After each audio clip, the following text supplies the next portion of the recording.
কিন্তু দুঃখজনক এই সরকার যারা চালাচ্ছে এই সরকারের প্রতিনিধিদের মধ্যে অনেকেই রাজনৈতিক কোনো অভিজ্ঞতা নেই, রাজনৈতিক কোনো সংগঠনের সাথে ইনভলভ ছিল না, ওই ধরনের রাষ্ট্র পরিচালনার অনেকের অভিজ্ঞতা নেই, যার ফলে রাষ্ট্র যে একটা রাজনৈতিক প্রতিষ্ঠান এটা যে রাজনীতিবিদদের ছাড়া চলবে না, বাংলাদেশের 50 বছরের ইতিহাসও তাই, তারা সেটি বুঝতে পারছে না।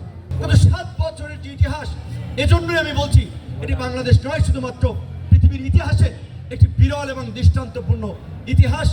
আমরা আশা করি আজকে ছাত্র অধিকার পরিষদের 7ম প্রতিষ্ঠা বার্ষিকীতে যে প্রতিপাদ্য কোটা সংস্কার থেকে রাষ্ট্র সংস্কার, এই ছাত্র অধিকার পরিষদের মাধ্যমে, এই গণ অধিকার পরিষদের মাধ্যমে আগামীর নতুন বাংলাদেশ বিনির্মাণ হবে ইনশাআল্লাহ।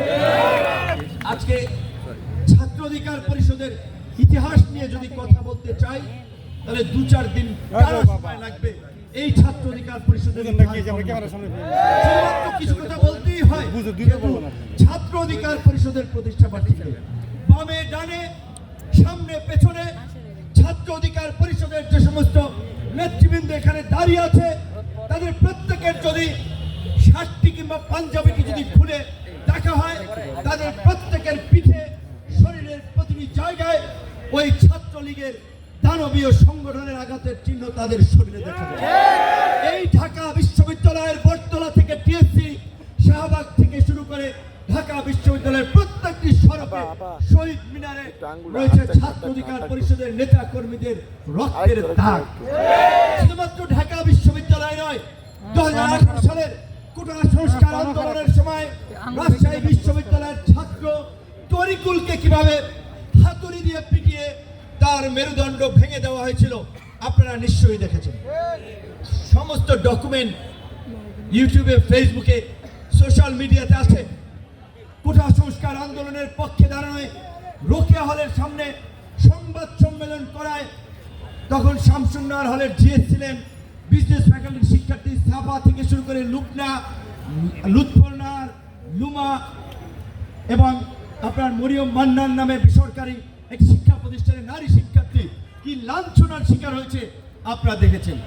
শুধুমাত্র কোটা সংস্কার আন্দোলনের পক্ষে একটি ফেসবুক স্ট্যাটাস দেওয়ার কারণে শামসুন্নাহার হলের বিপি ছিল ইমি, বিবি কার্যালয়ে তার সাথে কি আচরণ করা হয়েছিল আপনারা সকলেই জানেন।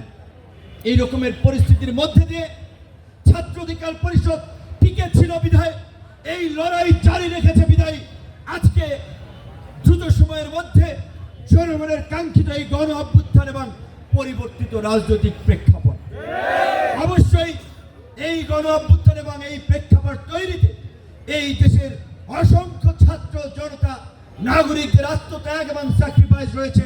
আজকের এই ছাত্র অধিকার পরিষদের প্রতিষ্ঠা বার্ষিকী থেকে আমরা তাদেরকে বিনম্র শ্রদ্ধার সাথে স্মরণ করছি, তাদের ত্যাগের প্রতি সম্মান জানাচ্ছি। একই সাথে একটি কথা না বললেই না, আমরা সেটা বলতে চাই, যারা যত বড় হবেন তাদের মন মানসিকতা তত উদার হবে। মুক্তিযুদ্ধকে 71 আওয়ামী লীগ যেভাবে এক কেন্দ্রিক ইতিহাসের বয়ানে পরিণত করেছিল, মুক্তিযুদ্ধের আওয়ামী ইতিহাসে পরিণত করেছিল, এই গণ অভ্যুত্থানকে কেউ এক কেন্দ্রিক কোনো ইতিহাস কিংবা এক কেন্দ্রিক বয়ান নির্মাণ করার চেষ্টা করবেন না। যদি আপনারা করেন সেটা একটা ফাঁসিবাদের নামান্তর হবে, কিন্তু ভুলে গেলে চলবে না।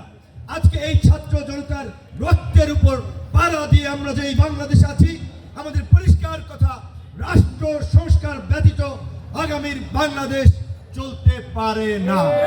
অবশ্যই সেই পরিবর্তিত নতুন বাংলাদেশ বিনির্মাণ করার স্বপ্ন নিয়ে ছাত্র জনতা রক্ত দিয়েছে।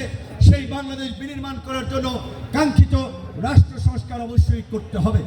সেক্ষেত্রে ছাত্র অধিকার পরিষদের পক্ষ থেকে যে আহ্বান এসেছে, আমি মনে করি এটি যুগোপযোগী এবং অত্যন্ত গুরুত্বপূর্ণ পদক্ষেপ হওয়া উচিত।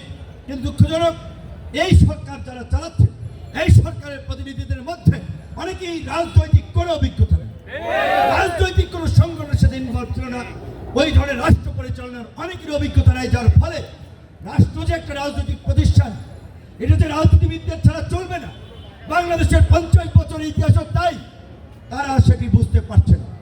যার ফলে আজকে এই আন্দোলনে যারা নেতৃত্ব দিয়েছিল কোন একক ছাত্র সংগঠন কিংবা গুটি কয়েক নেতৃবৃন্দ নয়, দেশের প্রত্যেকটি ক্রিয়াশীল সংগঠন ফ্যাসিবাদ বিরোধী লড়াইয়ে এটা বিগত 16 বছর ধরে ধারাবাহিক লড়াই সংগ্রামে মাঠে ছিল ছাত্র দল, ছাত্র শিবির, ছাত্র অধিকার পরিষদ, ছাত্র ইউনিয়ন, ছাত্র ফেডারেশন সহ বাম ডান বিভিন্ন মতপথের ছাত্র সংগঠন।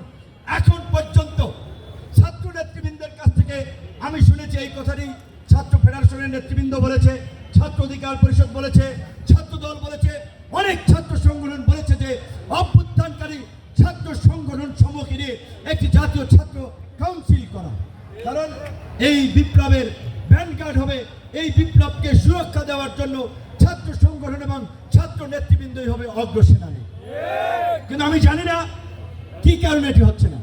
গুটি কয়েক ব্যক্তিকে গ্লোরিফাই করার জন্য কিংবা কোনো সংগঠনকে গৌরবান্বিত করার জন্য, ক্রেডিট দেওয়ার জন্য অন্যদেরকে বঞ্চিত করা হচ্ছে কিনা, নাকি দেশকে একটা সংকটে ফেলার জন্য এই অভ্যুত্থানের নেতৃত্ব দানকারী রক্ত দেওয়া ছাত্র সংগঠন সহ ছাত্র নেতৃবৃন্দকে দূরে রাখা হচ্ছে, আমি সেটা